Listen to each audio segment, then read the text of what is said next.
Right, so I'm going to give you an overview of the e-security part where we're looking at cryptography.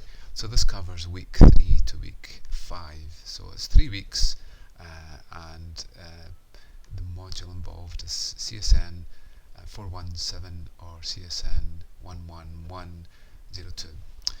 Okay, so we're going to look at 4 key areas, to use a bad pun, and it's part of an advanced cryptography course, which is in 6 different elements. So we're going to look at 4 of them within inside this module, and then 2 within inside another module.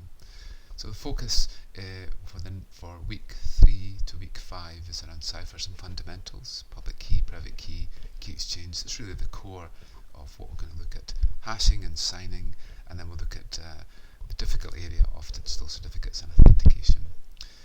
So you should find that there are weekly activities there that you can do. So the introductory lecture should be on this page. So there will be a lecture each week that you can actually have a look at. There's also some tests that you can do.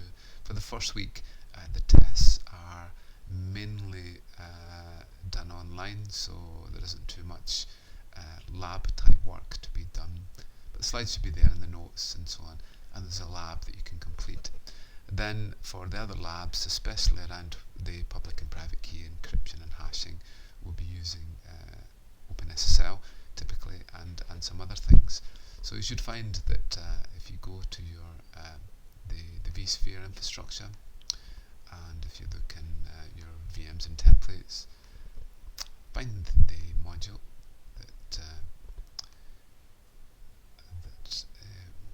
is involved, which is this one here. Find your matriculation number, and you should find that you have a Kali instance there. So you just go ahead and power it on, and it shouldn't take too long, and then just open up the console and you should have your Kali instance. So most of the labs will actually have a demonstration of the lab online so that you can actually follow it through. But really, if you have any questions, then just ask through email or on Skype text and so on. Okay, so that's the lab based work from there. I just get this logged in just to show you it booting up and connecting.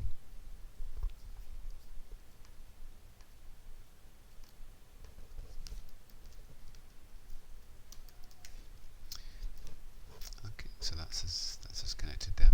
So it's a good idea to download the vSphere client from this link here, or to be able to access it from the web browser. Typically Firefox will work okay with the plugin. So we'll be using OpenSSL quite often for what we're looking at. Okay.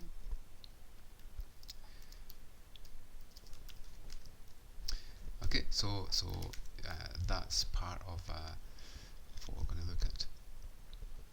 So in terms of the actual content, really cryptography is such a fundamental part of security and the internet, and especially going forward, we need to provide some core fundamentals in the understanding, because cryptography isn't just about keeping things secret. A lot of cryptography is focused on identity and proving identity and so on, and also defining integrity of messages. So the first element of what we're going to cover in week 3 is just some basics around hexadecimal, base64, octal, and so on.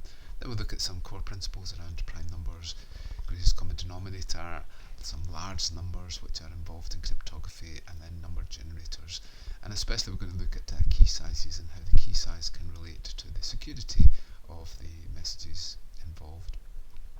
Then the next 3 units or elements are the core parts of the course, looking at public key encryption, private key, and also on key exchange.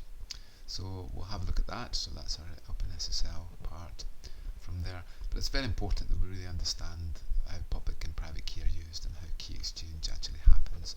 So we're looking at the most important public and private key methods, RSA, Elgamal, AES, Blowfish, and so on.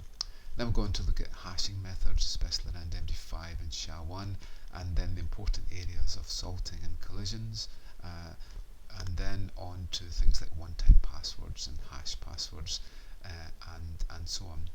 Then finally we'll look at digital certificates, especially around how we sign things with a private key and how we can identify and how digital certificates are actually used there.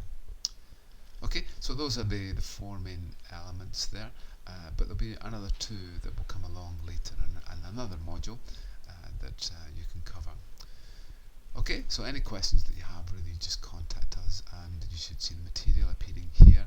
This is the main website that you can focus on for your studies. We'll keep you up to date with any tests and so on, but you should find that the site itself has stacks of material around encryption for you to actually have a look at. So we've put them into areas: private key, here's the private key methods and key generation and so on. So you can try out a lot of the different techniques here, and we've also got some fun lectures that you can actually watch back to see if you can understand the basics of it. Okay, well thank you, and we look forward to you being part of this part of the module.